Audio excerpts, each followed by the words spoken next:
the world's biggest maker of Apple Incorporated's iPhones, is under investigation in China. Taiwan's Horn High Precision Industry Company, also known as Foxconn, says it will collaborate with Chinese authorities on unspecified probes.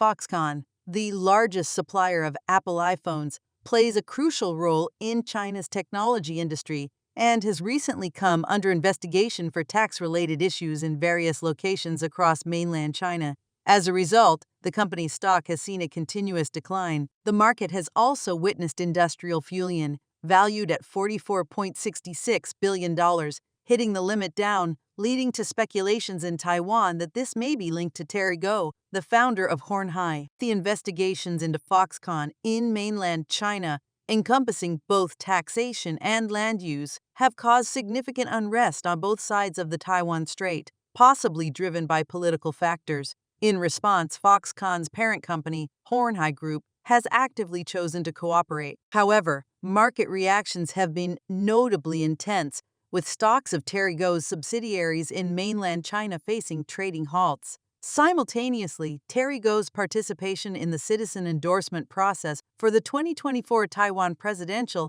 election has encountered substantial challenges, adding to his difficulties. The stock price of industrial Xi'an, listed in China, has experienced continuous declines for 2 days, impacting Horn's performance on the TSE and breaking through the previous threshold of 100 yuan. Since Horn High holds an 84% stake in industrial Xi'an, its 825,000 shareholders will be affected. On October 23rd, industrial Xi'an opened at the limit down price. As of this report, approximately 530,000 shares, equivalent to approximately $118.18 million, were locked at this limit down price of $2.24, resulting in a total market capitalization of $44.51 billion. The stock price of industrial Xi'an, a subsidiary of the group listed on the mainland A-share market, has also been continuously declining. The company recently announced that its revenue for September was $102 billion, a decrease of 19.65% compared to the previous year, and its third-quarter revenue was $237 billion, down by 11.65% year-on-year. Regarding Foxconn's 6 major industrial parks in cities like Shenzhen, their official website states that Foxconn has been investing in mainland China since 1988 and currently has over 40 industrial parks on the Chinese mainland,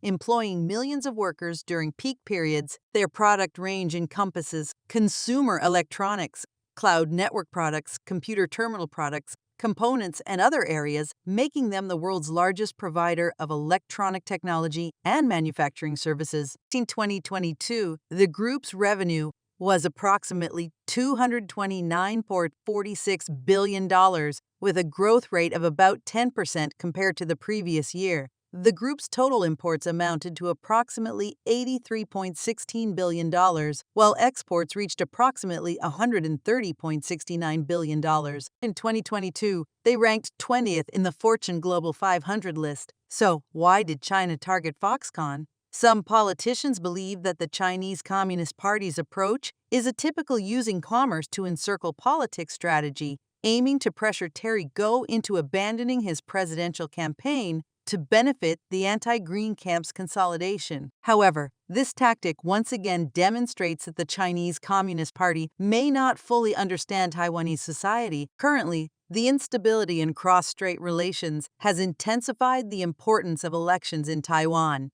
Terry Gou has publicly stated that Foxconn has provided a significant number of employment opportunities to mainland China, which he considers a favor rather than just a business action. Taiwanese media generally believe that China is using this approach to pressure Terry Gou and other Taiwanese business people to prevent the decoupling of cross-strait economic and trade relations.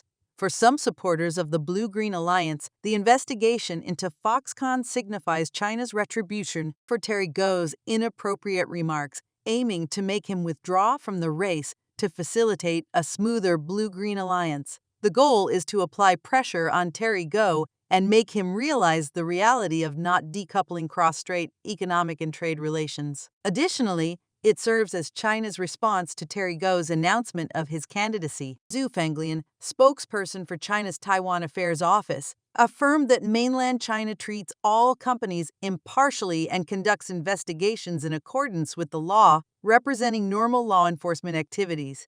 She stressed that while Taiwanese companies benefit from mainland China's growth, they should also shoulder social responsibilities and contribute to peaceful cross-strait development.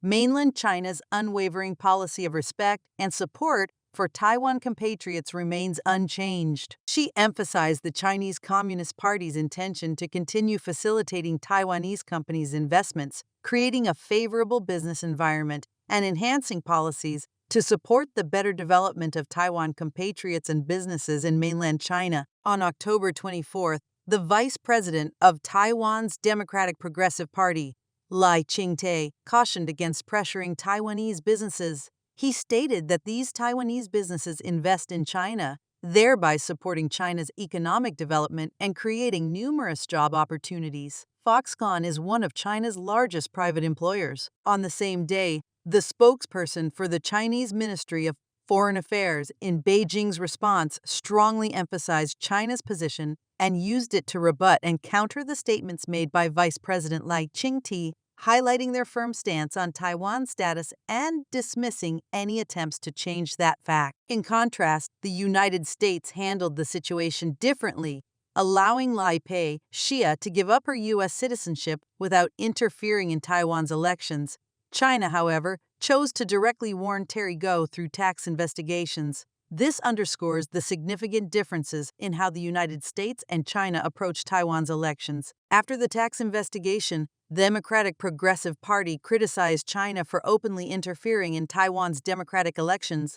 While Terry Gou himself has not responded yet, both the Kuomintang and the People First Party have been hesitant to respond directly, indicating the challenges faced by the blue, green, and Terry Gou camps. Of course, the most awkward situation is for Terry Gou himself.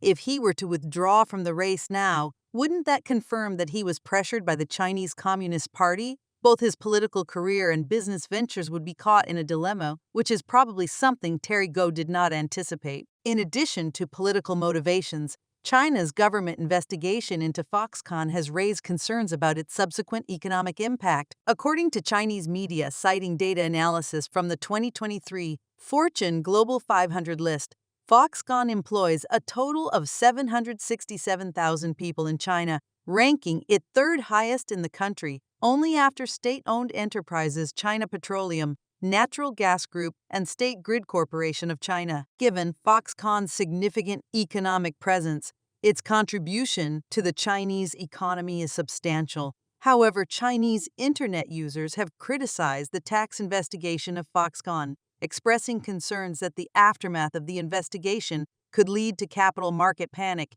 and capital flight. In response to this, Taipei-based researcher Liang Xi'an analyzed that compared to China's recent substantial economic coercion on various countries using national security and espionage charges, Beijing's current actions against Foxconn, such as tax investigations and land use inquiries, are relatively mild and only amount to administrative penalties. She stated that the Chinese government is well aware that, in the current economic downturn with high unemployment rates, scaring away Foxconn could lead to difficulties absorbing more than 700,000 unemployed individuals by other Chinese-owned enterprises. Assistant Professor Yang Rui from Tamkang University's Institute of International Affairs and Strategic Studies in Taipei also mentioned that, apart from the political and economic aspects, China's actions against Foxconn are a way to demonstrate its firmness internally to avoid being perceived as not being tough enough on Taiwan. However, he pointed out that such punitive measures remain exceptional in China's diplomatic and economic strategy. For pragmatic reasons, the Chinese government usually chooses to entice rather than punish. He stated, in fact, they usually use enticements to influence your political preferences, and they are less likely to use punitive measures because they still do not have the kind of market that you cannot do without in the international political economy. Even if they punish you, you still have to obediently go to their market for confidence. Taiwan Institute of Economic Research analyst Chu Desheng, also based in Taipei, noted that China's economic situation has become very severe, almost returning to the levels of the pandemic lockdown period. For instance, foreign direct investment in China for the first 9 months of this year decreased by 8.4% year-on-year, and commodity exports also saw a 5.7% year-on-year decline. Given this backdrop, where China is simultaneously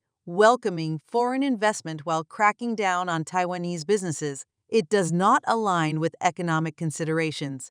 Therefore, he believes that the tax investigation into Foxconn is driven by non-economic factors. Xi'an analyzed that China's government used to focus on creating a stable policy combination to ensure orderly economic growth when dealing with foreign investment. However, over the past few years since the start of the U.S.-China trade war, China's attitude towards foreign investment appears to have become more erratic, alternating between embracing and suppressing it. In the event of a cross-strait conflict, ordinary citizens who have been manipulated by the media for years would be the ones to suffer the most.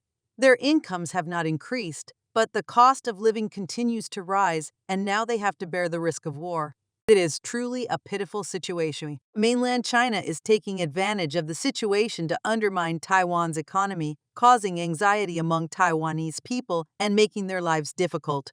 Particularly in the semiconductor sector, China's efforts to weaken Taiwan's semiconductor manufacturing company have dealt a severe blow to Taiwan's GDP. The burden of the United States on Taiwan has become even heavier. The investigation into Foxconn's tax affairs has sent shockwaves through China's economic landscape, raising concerns of potential bankruptcy for the company and the subsequent loss of employment for hundreds of thousands of workers. Foxconn, a major player in China's electronics manufacturing sector, has long been considered one of the country's economic pillars. With its extensive operations and vast workforce, any threat to its stability has far-reaching implications. The fallout from Foxconn's potential bankruptcy could be catastrophic. With over 1 million employees in China, the company is one of the largest private employers in the country. If it were to collapse, hundreds of thousands of workers, from assembly line workers to engineers and support staff, would face the grim prospect of joblessness. This would not only disrupt the livelihoods of countless families, but also strain China's social safety net and contribute to rising unemployment rates. The Chinese government has decided to halt the release of youth unemployment figures on August 15th. This decision comes in response to recent economic indicators that have raised concerns about China's economic condition. The National Bureau of Statistics of China stated that they will no longer disclose age-specific unemployment data, citing the need for improvement and optimization of labor force statistics. As of July 2023, China's unemployment rate was 5.3%, an increase from June. This decision has sparked concerns about the state of the economy and international investor confidence in China. Meanwhile, following the tax investigation, several repercussions could affect China's economic and financial landscape. China's ongoing challenges continue to worry foreign investors. Foreign investors sold approximately $3.15 billion worth of Chinese stocks in September 2023, following a sharp sell-off in August 2023, despite signs of recovery in the world's second-largest economy. The wave of selling occurred through the China Stock Connect channel, which allows foreign investors to trade stocks in China. In September 2023, it slowed compared to the previous month when $12 billion worth of stocks were sold off. Chinese stock markets in this month are still one of the strongest months for foreign investors' withdrawals this year. As of August 14th, investors have withdrawn a total of $2.9 billion from Chinese equity investment funds. According to data from EPFR Global Research, the outflow of investment capital from China's A-share mutual funds and exchange-traded funds is the strongest since the beginning of 2017. If we consider the period from early 2019 until now, the total outflow amounts to $5.9 billion. The capital outflow from China is a significant portion of the overall capital flight from emerging markets, creating a ripple effect. The more vulnerable the Chinese market becomes, the greater the concerns about emerging markets, primarily because many emerging markets export a substantial amount of goods to China. China is witnessing the strongest capital outflow in many months. The capital withdrawal in September 2023 is the most significant recorded in 7 years and 8 months since January 2016, according to China's State Administration of Foreign Exchange, the agency responsible for monitoring financial transactions by domestic banks for Chinese businesses and households. The total amount withdrawn from China in September 2023 is estimated to be $53.9 billion. The outflow of capital in September 2023 is particularly related to foreign direct investments, such as the construction of manufacturing plants. An estimated $26.2 billion has been withdrawn, equivalent to about half of the total investment decline in the month. Additionally, Beijing's amendment of laws in July 2023 has contributed to further capital outflows. The total value of bonds denominated in Chinese yuan held by foreign investors through channels such as Bond Connect, which allows investors from mainland China and abroad to trade through Hong Kong OBE, was estimated to be around 3.2 trillion CNY, or approximately $436.93 billion at the end of September 2023, a decrease of about 20% compared to the peak in late January 2022. The Chinese yuan has fallen below the 7.3 yuan per USD threshold, a decrease of about 6% compared to the end of the year. China has been grappling with employment challenges in recent years due to economic shifts and technological advancements. A sudden loss of jobs at Foxconn would exacerbate the existing challenges and could contribute to an increase in the overall unemployment rate. However, the Chinese government has displayed a resilience in pursuing its political agenda, with Taiwan seemingly undeterred by the potential political risks it poses to the region. This unwavering commitment to its stance often appears to take precedence over the economic well-being and job security of ordinary citizens on the Chinese mainland. Despite the looming threat of job losses and economic instability resulting from actions like the Foxconn tax investigation, the Chinese government has maintained a strong focus on pressuring Taiwan. This approach raises questions about its priorities, as it seemingly places political considerations ahead of the welfare of its own citizens. The CCP's readiness to prioritize political objectives over economic stability underscores its determination to assert its territorial claims. However, this approach also carries the risk of exacerbating employment concerns and social unrest within China. With job opportunities being a significant concern for many mainland residents, the government's approach to such situations remains a subject of close scrutiny, given the potential repercussions for the well-being of its population. In essence, the Foxconn tax investigation highlights how the Chinese Communist Party prioritizes its immediate political interest over the potential long-term consequences. While political motivations are clear, the economic ramifications, such as market volatility and the risk of capital flight, further complicate the situation. Terry Go's presidential candidacy adds another layer of complexity. China's strategy reveals a gap in understanding Taiwanese sentiments. Balancing short-term political gains with enduring economic risks presents a challenge, especially amid China's economic challenges and international pressures. This incident underscores the need for a more nuanced approach in cross-strait diplomacy, where politics and economics are intricately intertwined. Furthermore, the investigation into Foxconn's tax affairs has reverberated across China, raising concerns of possible bankruptcy. The looming threat of widespread unemployment could destabilize the nation's economy and social fabric. As this situation continues to develop, it will not only be closely monitored within China, but also on the global stage, given Foxconn's extensive international reach. It underscores the stark contrast between the Chinese government's immediate political maneuvers and the potential long-term economic consequences for its citizens.